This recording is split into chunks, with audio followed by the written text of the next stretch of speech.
నక్షత్రం జాతకం అయితే మా అదృష్టం జాతకం ఉంటాం. ఆరులాగా పుట్టినట్టు ఈ మానవ జన్మ. మిగతా అన్నీ పుడతాయి, పశువులు పక్షులు అన్ని రకాలు ఉంటుంది.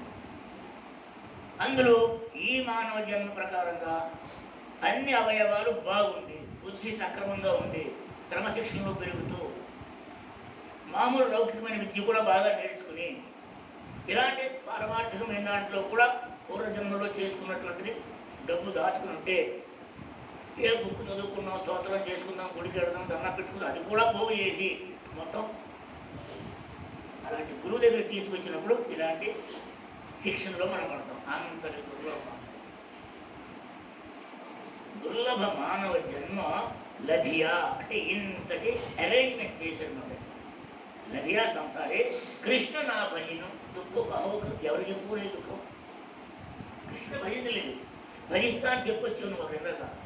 నానా పాటలు పెడితే నీకు ఇలా చేస్తూ ఎందుకు అహంకరిస్తున్నావు?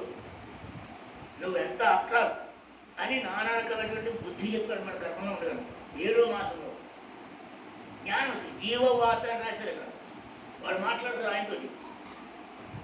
ఆ పాత నీళ్ళు మొత్తం చూపెడతాడు. ఇందువల్ల నీకు ఇలా చేసావు చూడు లైవ్, అందుకని నీకు జన్మ వచ్చింది. ఇప్పుడే జాగ్రత్త బుద్ధిగా ఉండవు. నేను సాధువు రూపంలో శాస్త్ర రూపంలో ఉంటాను పట్టుకో, నేను ఉద్ధరిస్తాను, అలాగే ప్రభు నేను పూజిస్తాను. నన్నబెట్టి వచ్చి బయటకు వచ్చి మర్చిపోతే మహాత్ములందరూ వచ్చి మళ్ళీ గుర్తు చేస్తారు. కృష్ణ నా భజన దుఃఖం